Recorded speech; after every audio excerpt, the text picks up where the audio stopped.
오늘 이 본문 말씀으로 복음의 적용에 대해서 함께 말씀을 나누겠습니다. 우리가 부활주의를 전후로 해서 복음의 의미, 그리고 지난주에는 복음의 효력, 그리고 오늘은 복음의 적용이라는 제목으로 함께 복음에 대해서 나누고 있습니다. 인류 역사상 가장 기쁜 소식인 복음은 바로 예수 그리스도입니다. 그러므로 복음의 본질이 인격적이라는 것을 우리가 늘 기억하는 것은 대단히 중요합니다. 모든 그리스도인들은 예수님과의 인격적인 관계를 통해서 복음의 능력을 경험할 수가 있습니다. 복음의 효력은 수도 없이 많습니다. 그런데 저는 지난주에 세 가지로 정리해서 여러분들에게 말씀을 드렸습니다. 첫 번째는 복음의 능력은 하나님과 화목하게 합니다. 두 번째, 복음의 능력은 우리로 하여금 예수님의 제자가 되도록 회복시키는 능력이 있습니다. 세 번째, 복음의 능력은 모든 죄로 인해 파생된 문제로부터 우리를 자유케 하는 능력이 있습니다. 그렇다면 복음이신 예수님과 인격적인 관계 속에서 사는 것이 무엇일까 우리가 생각하지 않을 수가 없습니다. 여러분, 복음이라는 것은 단지 우리가 처음 예수 믿을 때 들었던 그 내용으로 국한시켜서는 안 됩니다. 뿐만 아니라 복음은 전도주일이나 부활주일에 들은 설교 내용으로 생각하면 안 됩니다. 복음이라는 것은 우리가 살아내야 하는 것입니다. 복음은 365일 동안 우리가 항상 기억하고 항상 우리가 살아야 될 우리의 삶의 가장 중요한 내용인 것입니다. 왜냐하면 복음의 삶은 그 자체가 능력이고, 복음의 삶은 승리의 삶이고, 복음의 삶은 하늘과 땅의 모든 복을 누리는 삶이기 때문에 그렇습니다. 그래서 제가 오늘은 복음으로 산다라는 것이 무엇인가, 그동안 제가 많이 고민하면서 정리한 것들을 여러분과 함께 나누기를 원합니다. 오늘 로마서 6장은 성화의 길 또는 침례의 의미가 무엇인지를 보여주고 있는 내용입니다. 예수님께서 교회에 주신 의식은 두 가지입니다. 침례와 주의 만찬입니다. 저는 예수님께서 교회에 주신 이 두 가지 의식 속에 복음으로 산다라는 것이 무엇인지, 또 그리스도인이 어떻게 살아야 되는지를 분명히 가르치고 있다고 생각합니다.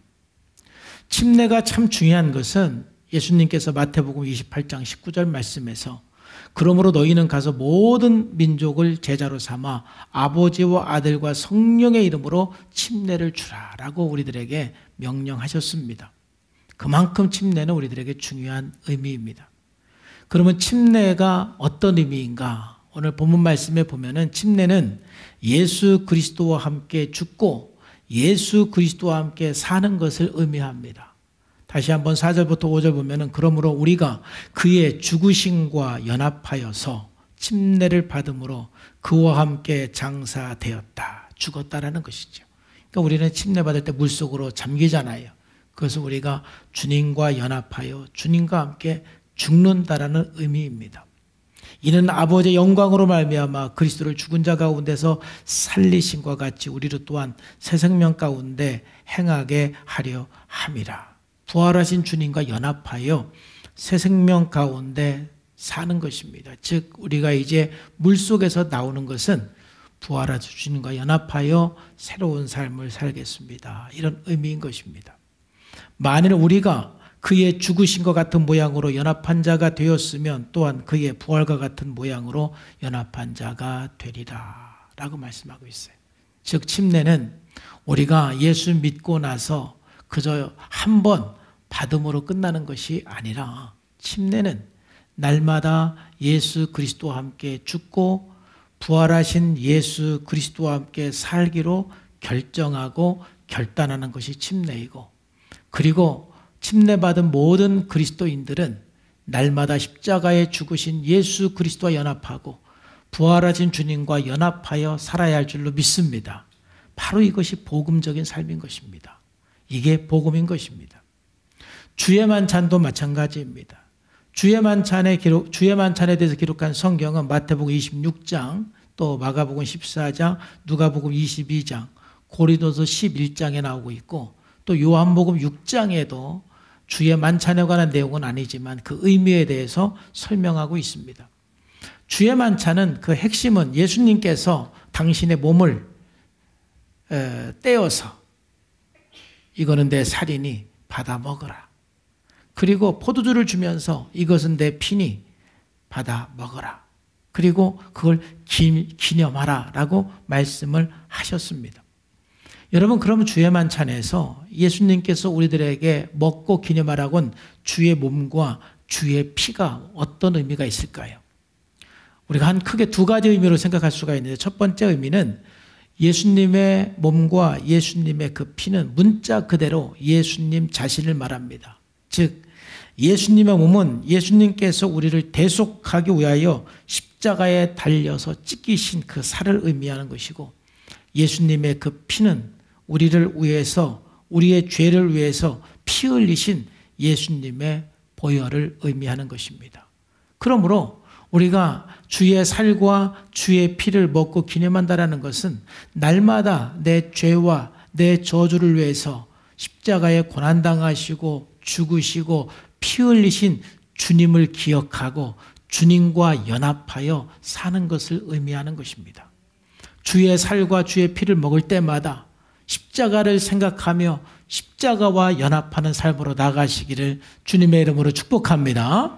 두 번째로 주의 몸과 주의 살은 요한복음에는 바로 생명의 떡, 하나님의 말씀으로 강조하고 설명하고 있습니다.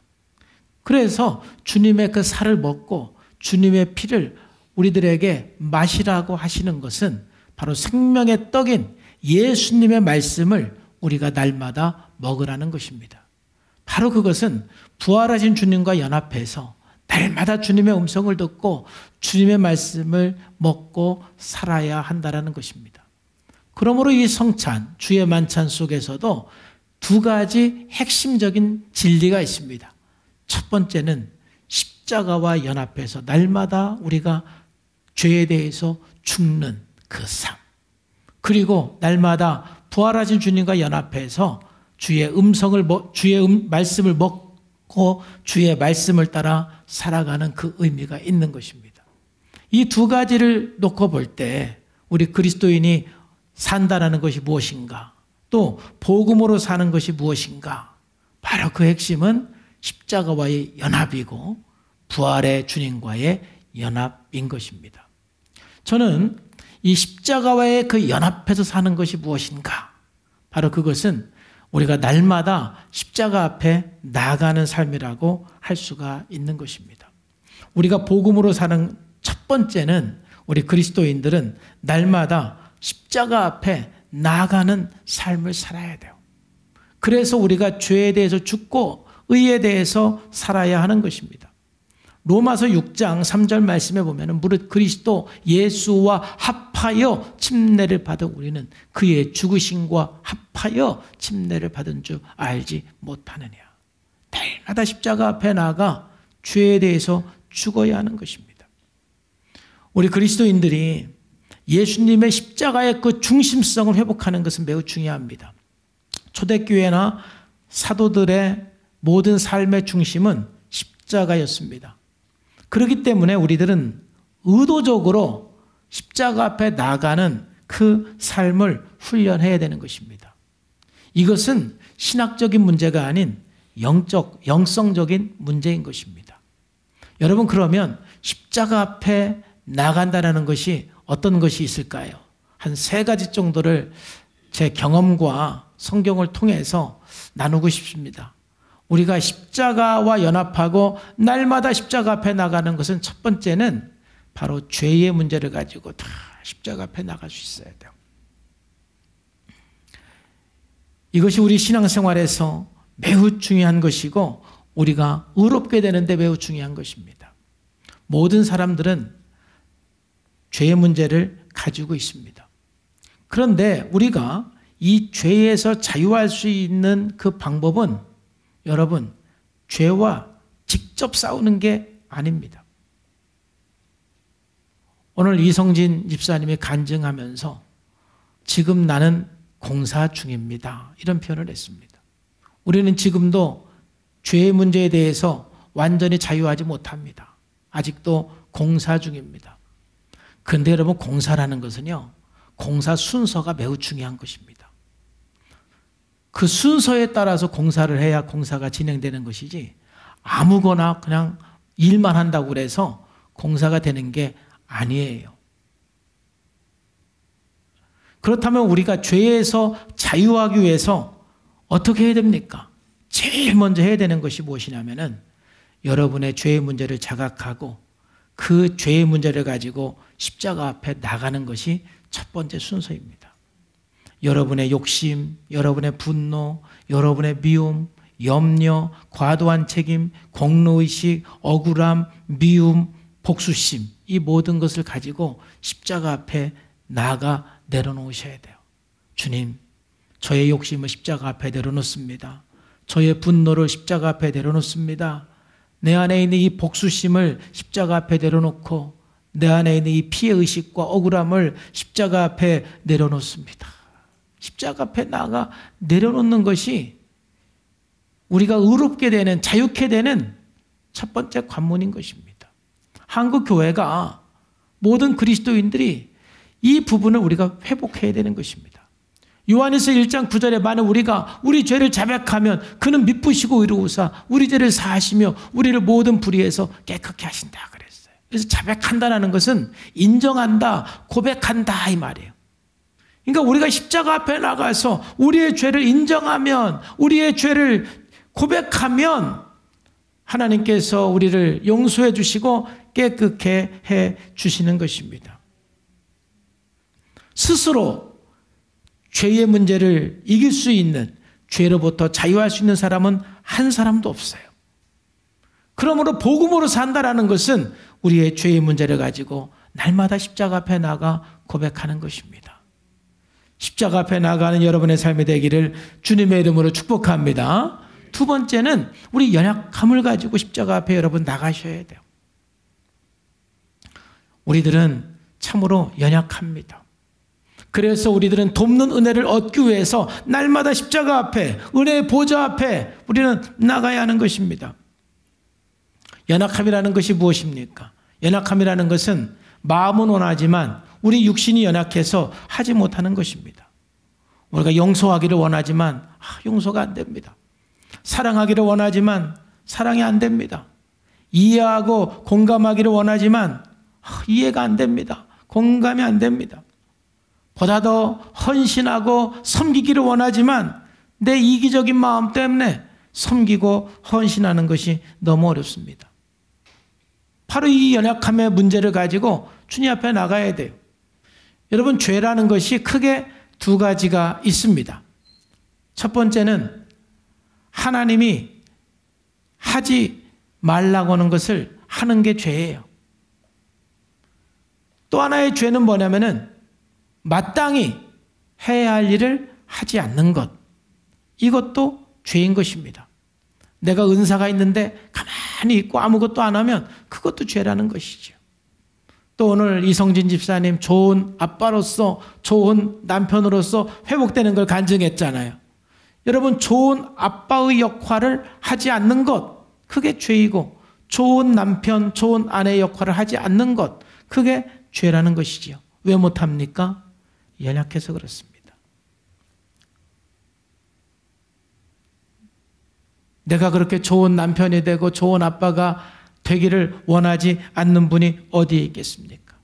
근데 마음 먹어도 우리가 연약해서 하지 못하는 내 모습을 보게 돼요. 그 연약함을 가지고 우리는 십자가 앞에, 은혜의 보좌 앞에 나가야 돼요. 이때 우리가 죄책감에 빠지면 안 되는 것입니다. 그저 솔직하게 십자가 앞에 나가서 여러분 고백하시기를 바랍니다. 주님, 저는 용서하길 원하는데 너무 용서하기가 힘들어요. 사랑하기를 원하는데 사랑할 수가 없어요. 섬기기를 원하는데 섬길 수가 없어요. 저희 연약함을 십자가 앞에 내려놓습니다. 주님, 저를 도와주세요. 날마다 이 연약함의 문제를 가지고 십자가 앞에 나가는 것이 여러분 십자가와 연합하는 것이고 그 십자가 앞에서 우리가 의롭게 되는 거예요. 세 번째로 우리가 십자가와 연합하는 십자가 앞에 나가는 것은 무엇이냐면은 여러분 고난의 문제를 가지고 십자가 앞에 나가셔야 돼요. 우리는 수많은 고난의 문제를 가지고 있어요. 그런데 여러분 혼자의 힘으로 그 고난의 문제를 지고 가면 그 무거운 짐 때문에 우리가 주님을 따를 수가 없습니다. 제가 사역하면서 가장 안타까운 일이 바로 그것입니다. 많은 분들이 너무 힘들면 기도할 수도 없고 성경 읽을 수도 없고 정말 너무 힘들면 아무것도 할 수 없는 그런 고난이 있어요. 여러분 그럴 때 우리 주님은 나 혼자, 나 홀로 그 고난을 지라고 말씀하지 않습니다. 그 고난의 문제를 가지고 그냥 주님 앞에 나오는 것입니다. 그러면 주님께서 함께 그 고난을 지어주십니다. 수고하고 무거운 짐진 자들아 다 내게로 오라. 내가 너희를 쉬게 하리라. 나는 마음이 온유하고 겸손하니 나의 멍에를 메고 내게 배우라. 그리하면 너희 마음이 쉼을 얻으리니 이는 내 멍에는 쉽고 내 짐은 가벼움이다. 여러분 육체적인 문제이든 경제적인 문제이든 자녀의 문제이든 여러분 혼자 감당할 수 없는 그 문제를 가지고 십자가 앞에 나갈 때 여러분 주님께서 함께 져주세요. 그러면 짐이 가벼워져요. 여러분 혼자가 아닙니다. 주님이 여러분의 짐을 함께 져주십니다. 저도 목회를 하면서 제 힘으로 할 수 있는 것도 있지만 정말 제 힘으로 할 수 없는 것들이 굉장히 많아요. 그것을 제가 하려고 하다 보면은 벌써 제가 죽었을 것입니다. 제 힘으로 할 수 없는 여러 가지 어려운 문제들, 고난의 문제들이 있을 때마다 십자가 앞에 나가서 주님 힘듭니다. 주님 제가 할 수가 없습니다. 주님 너무 답답합니다.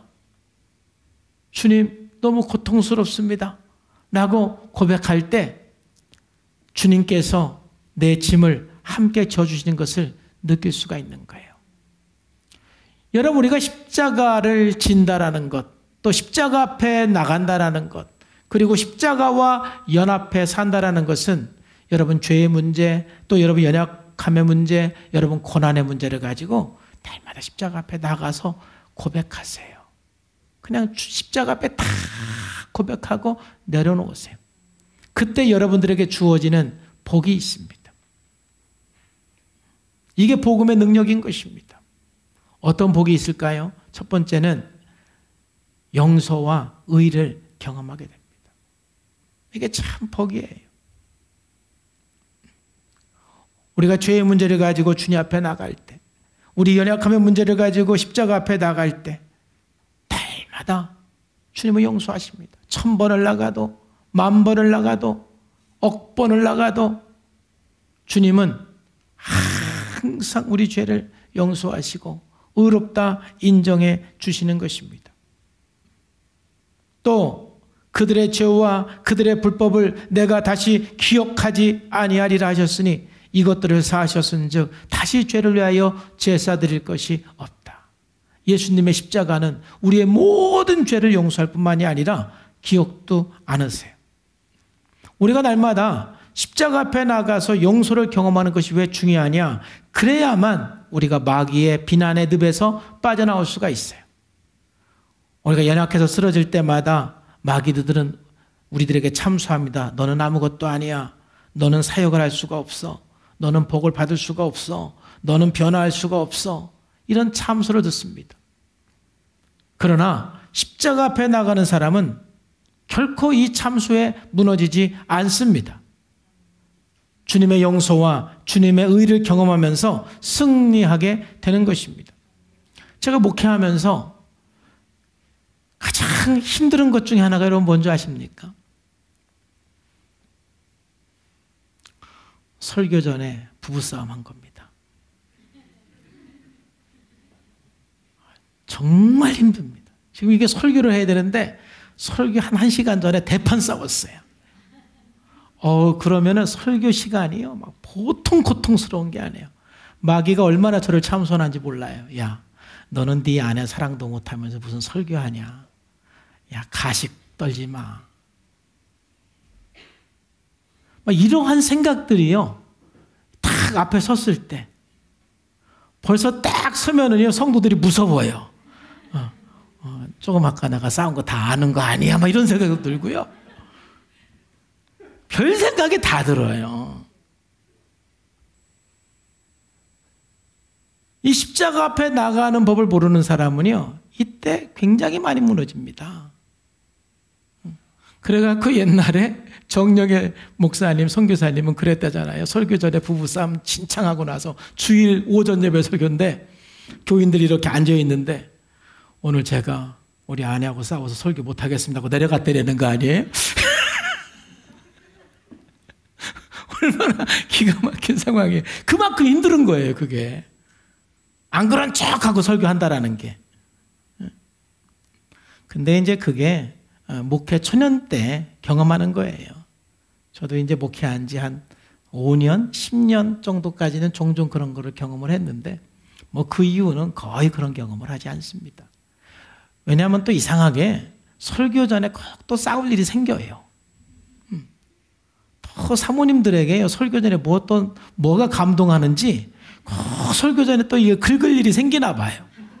희한해요. 그런데 그렇다 할지라도 그 순간 설교하러 나가기 전에 먼저 어디 앞에 나갈까요? 십자가 앞에 나가는 거예요. 주님, 저는 연약합니다. 저는 아무 공로가 없습니다. 아무 자격이 없습니다. 오직 주님의 은혜로 주에서야 감당합니다. 십자가 앞에 나가서 고백할 때 주님의 용서와 주님의 의가 경험됩니다. 내가 너를 용서했고 너의 죄를 기억도 않는다. 내가 너와 함께한다. 내가 너를 사랑한다. 담대히 나의 말을 전하라. 주님의 그 음성, 짧은 시간이지만 주님의 그 말씀을 들으면 또 담대하게 사역할 수가 있는 거예요. 여러분, 그래서 우리가 십자가 앞에 나가는 것이 매우 중요한 것입니다. 두 번째, 십자가와 늘 연합해서 나갈 때 우리들이 경험하는 은혜는 뭐냐면 사랑과 은혜를 경험해요. 주님의 사랑을 경험하는 방법, 주님의 은혜를 경험하는 방법은 날마다 십자가 앞에 나가는 거예요. 사도 바울 로마서 5장 20절에 이렇게 말하고 있어요. 죄가 더한 곳에 뭐가 더 많다고요? 은혜가 더 넘친다. 그러는 거예요. 죄가 많은 곳에 은혜가 더 넘친다. 여러분, 이 말은 죄를 더 많이 지라는 말이 결코 아니죠. 여러분 생각해 보세요. 여러분 옆에 있는 사람 보세요. 여러분이 죄가 많아요? 그 사람이 죄가 더 많아요? 에? 따라합시다. 똑같아요. 사람은 똑같아요. 누가 더 죄가 많고 누가 더 죄가 없고 다 똑같아요. 들킨 사람이 있고 안 들킨 사람이 있는 것뿐이지 다 똑같은 거예요. 그러면 죄가 더한 것은 어떤 것일까요? 저는 이 말씀을 이렇게 해석을 합니다. 죄를 많이 깨달은 사람. 똑같이 죄를 졌는데 어떤 사람은 죄를 많이 깨달은 사람이 있고 어떤 사람은 죄를 못 깨달은 사람이 있어요. 바리새인처럼 죄를 못 깨달은 사람은 하나님의 사랑을 경험할 수가 없어요. 하나님의 은혜를 경험할 수가 없어요. 근데 세리들처럼 가슴을 치면서 저는 죄인입니다 하면서 그 죄의 문제를 가지고 십자가 앞에 나가는 사람은 하나님의 사랑을 경험하고, 사도 바울처럼 죄인 중에 내가 괴수입니다 라고 고백하면서 십자가 앞에 나가는 사람은 하나님의 사랑을 경험하고 하나님의 은혜를 경험하게 되는 거예요. 내가 다른 사람보다 죄가 많아서 은혜를 많이 받는 것이 아니라 똑같이 죄를 졌지만 죄를 자각하고 그 문제를 가지고 다 십자가 앞에 나가니까 우리는 용서를 경험하게 되는 것이고 하나님의 사랑과 은혜를 경험하게 되는 것입니다. 그래서 우리가 복음으로 산다라는 것은 날마다 십자가 앞에 나가는 것, 십자가를 지는 것, 십자가와 연합하는 거예요. 여러분, 십자가와 연합하는 것은 단순히 십자가를 생각하면서 주님 얼마나 아팠을까? 그걸 생각하는 게 결코 아닌 것입니다. 십자가를 생각하는 것은 여러분의 고난을 십자가로 이퀄해서 나는 십자가가 많아. 나는 고난이 많아. 나는 왜 이렇게 십자가가 많은 거야? 이러한 생각을 하는 것이 여러분 십자가 앞에 나가고 십자가를 지는 게 결코 아닌 것입니다.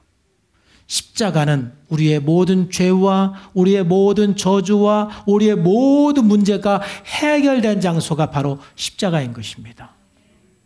그러므로 십자가 앞에 나가는 것, 십자가를 진다라는 것은, 십자가와 연합한다라는 것은 날마다 내 죄의 문제, 나의 연약함의 문제, 내 고난의 문제를 가지고 적극적으로 십자가 앞에 나가서 고백하고 내려놓는 것입니다.